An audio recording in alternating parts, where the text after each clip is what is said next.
Well, now, this is that video that you've been looking forward. I fully understand that you're on a journey to achieve that what called the financial freedom.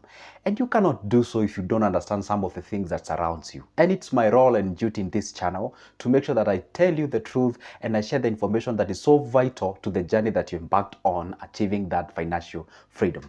Today we are talking about the 10 seconds rule. This sounds quite amazing, and I know you're asking yourself, fine, well, what is this 10 seconds rule, and what does it mean, and how can it make me millions, and how can it actually make me save a lot of cash towards my investments and grow myself? Or what you need to do. And by the way, listen, you may have that character of not watching videos to the end, but this one you ought to, because at the end of this video probably you're gonna ask me for my M-Pesa number and send me something token, because I'm gonna change your life completely on how you view things. All right, and before I embark on telling you what's the 10% or the 10 seconds rule, let me ask a very simple question that you can relate to.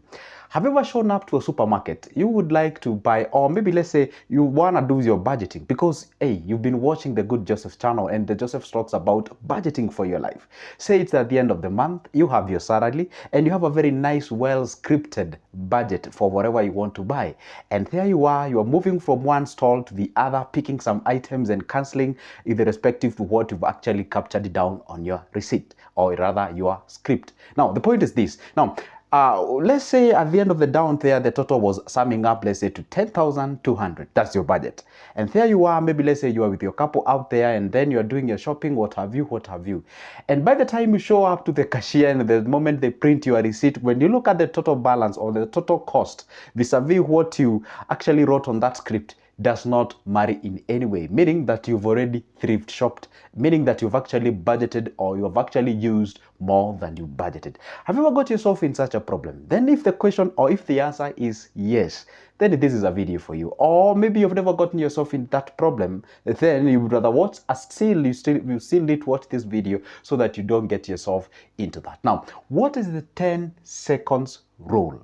Right? You know what? They usually say within the 10 seconds of asking yourself some questions, you can actually tell yourself the truth. And I always say the worst person you can ever lie is to yourself. Now, the 10 seconds rule, this is how it works. You go to a certain shop, say you've been budgeting into buying a certain item, and there you are with your cart, pulling or pushing your cart, whatever the case, and there you are, you pick that item that you want. But before you pick it and put it on your cart, you take these 10 seconds. This is where the 10 seconds rule now applies. You ask yourself a very simple, sincere questions. Number one, do I really need this item?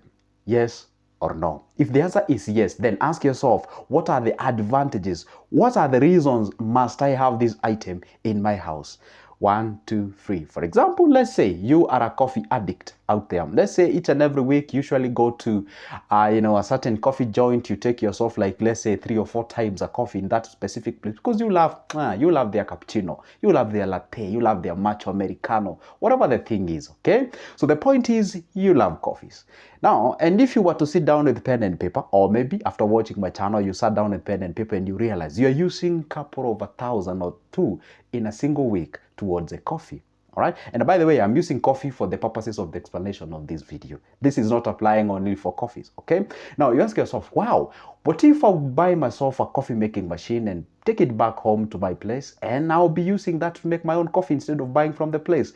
How much will I save? 1, 2, 3. Now the point is this. Now you're grabbing that coffee machine, you're about to put it on your cart. You ask yourself, fine, I really need this coffee machine. Okay, that's the answer. Yes, I need it. Why do I need it? Well, I need it because I do love coffees. I love taking coffees a lot of times, and I've realized that I use a lot of money whenever I go out there, buy that coffee each and every that time I show up in that coffee joint. So if me getting this coffee means that I'll save an X amount of money, therefore that's why I'm buying it. Yes, it may cost a lot of money as of now, but later, 1, 2, 3, 4, 5. You see, if you answer yourself within that 10 seconds, you give yourself a substantive reasons as why you should grab that thing, then probably that is the best thing that you can ever grab out there. But if you cannot be able to answer yourself, because let's take a very simple example. You are walking by and then you see something being sold on offer. First of all, there is nothing being on offer there, discounted, and maybe you see like they're selling the, let's say, cooking oil, and then there is like a small cooking oil attached at its side, and they're saying, hey, discount, if you buy this one, you get. There is nothing like a discount. That's what you're supposed to understand. Okay, I don't want to disclose what guys do in that whatever, but the point is there's nothing like a discount, all right? Now you see it and you're like, hey, what if I buy that thing? I think it would be amazing if I did it in my house and what have you.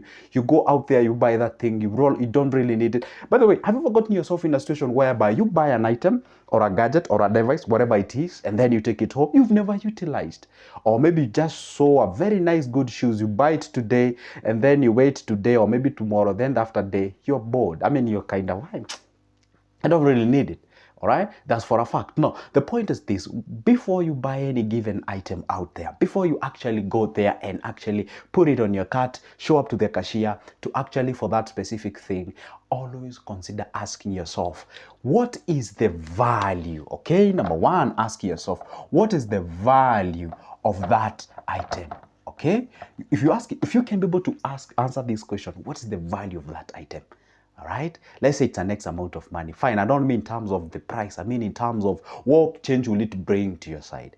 The other end is this: what if? You ask yourself this question, all right? What if, okay, I don't have it in my house? What if I don't have it? What will it change in my life?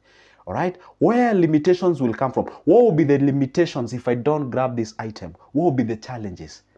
You see, and if you cannot be able to spot up like at least 3 of them within that 10 seconds rule, then at the end of the day, that's an item that you don't really need it. You know why? Most of the people show up in a supermarket or a shopping mall or a grocery store, however you call it, with a very nice good budget. They have at the back of their head, they know, hey, I've budgeted for this and everything. So you're showing up in that specific grocery store, supermarket, whichever the place, with your mental, or rather mentally, I mean, you're in a logical way, you're thinking about things. But the moment you show up and you see everything on your display, then the engagement shifts from being thoughtful to a point of now it's emotional. And let me tell you one secret. There was a time I made a video out here and I explained to you the reason as to why these guys in the supermarket are very good, nice salespeople. You know why? Because they usually pack these things closely together. For example, you might find an item that is being sold at 50 shillings. All right, you find another one is being sold, let's say, at 70 shillings, and you find another one sold maybe, let's say, at 110 shillings. All right, now this is 1, 2, and 3. All right, let's say they're just dealing with the same item. Let's say maybe it's a bar of soap. Let's say this is a soap, and then you find these items are always closely packed, and you find this guy, they just only want to sell this or to sell this one. Okay, but before you buy, you're like, I don't want to buy the 110 one. That seems like a bit big, I also the 50 bob one is a bit small or something of sort. So let me just go for the middle one, the 70 Kenyan shillings one. Okay, so you end up buying this one. The reason why they have closely packed it is because they have actually catered for everyone here. Number one, they have catered for what people we call the extravagance. They're probably gonna pick this one for 110. All right, they have actually picked also they have actually accommodated who we call the minimalists, the frugal people. We call them the frugal people or the minimalist. Yeah, they go for the 50 shillings one. And also they have actually catered for these people who love to, hey, just be normal, just be like the other people. You don't have to make it look as if just be somewhere. Just be normal, right? Don't be extravagant. Just be somewhere. And that is where the majority fall in, all right? So even this one, I've also we call these people normal. So these people have actually been accommodated. So the point is this: it's not because that you're buying the small one, the big one, or the middle one. No, the point is, did you need this item? Were you in need of this specific thing? So the point is, at the end of the day, even if you buy the 50 shillings one, they have already made a sale. If you buy the 70 shillings one, they have already made a sale. The same case applies when you buy the 110 one. So at the end of the day, whether you buy the smallest or the biggest, they have made a sale. And that's the whole point of them having all those items there. So the point is this: at all the time, make sure before you put anything on your cart, ask yourself, have I done the consideration that is needed? For example, I usually have a very simple strategy. I usually show up in a supermarket. Let's say I want to buy myself like something, let's say, a bit expensive, all right? Obviously, I've been planning about that thing. So what I do is that I usually go to supermarket several times to familiarize myself with that specific item. All right. Today I go. Okay. Let's say let's pick a very simple example. Let's say I've been looking forward into buying something like a cooker. All right. And I go up to that supermarket, I touch that cooker, I look at it, I look at the different prices and the quality and what have you.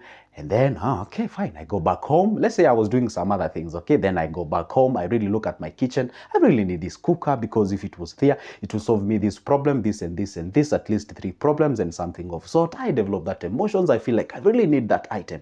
Then I go back to the supermarket again, another time when I'm doing other things. Then I look at the cooker again. I ask myself, will I have the same dispensation in terms of feelings when I'm at home and when I'm here at the supermarket? So I ask myself, fine, this cooker is worth 40,000 Kenyan shillings. So if you buy this specific cooker, fine, this is the problem that I'll solve 1, 2, 3. But what if I don't buy it? What will it change? Will I eat today? Yes, I will eat today. Will I eat today conveniently? Yes, I will do so. And then the question is this: what other thing this 40,000 of mine can actually get to me that is more valuable than this? Then I consider maybe buying another thing, or maybe I consider, you get the thing, okay? So the point is this: you just look at something called, number one, usually look something called the urgency. What is the urgency of that specific thing?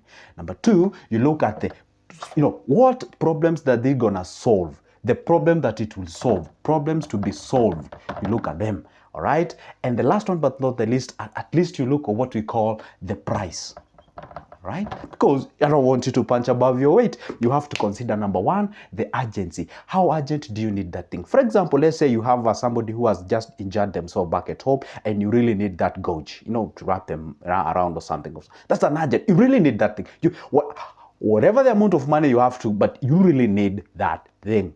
All right, that's urgency. Now, whenever the urgency applies, sometimes the problem solved, it's not even catered, or even the pricing is not even catered for. I mean, you don't even need to care about that thing. So the point is this: look at the urgency. What urgency is this going to fulfill? What emergency? All right. The other thing, what problem? Front the problem that this item or device or gadget or whatever the thing that you're buying is gonna solve. All right. And then the other thing, consider the price. How much is this thing being sold? All right. How much can I afford to part ways with? How much was my budget? How much are they selling? Is this the best place that I can buy this item? And then from there, the moment you start now scrutinizing yourself, asking yourself these questions, and actually considering asking yourself all these questions way before actually putting that specific thing on the cart, then at that particular time, that the time you'll be conscious with your surrounding, that the time that you'll be conscious on what you're doing as far as your money is concerned.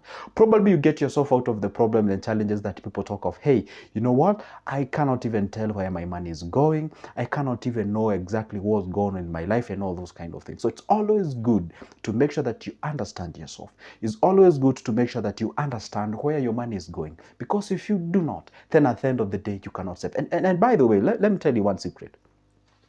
Most of you guys, the money that you have, you can actually do an amazing thing with it.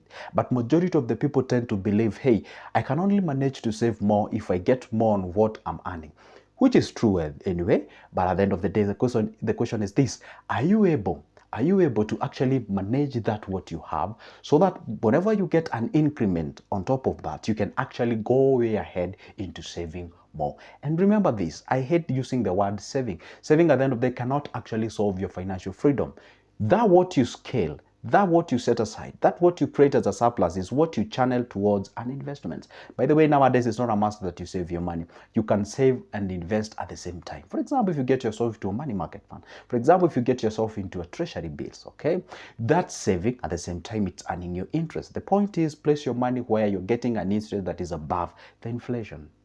Simple, just like that. All right, guess what, guys? That marks the end of my video on this specific day, but doesn't mean it's the end of me posting each and every day. I do post a video each and every day talking about investments, how to make money, be it either online, conventionally, or any other way out there, provided it's legal and actually good. All right, so if you don't want to miss any of my good videos in the future, this doesn't cost you anything.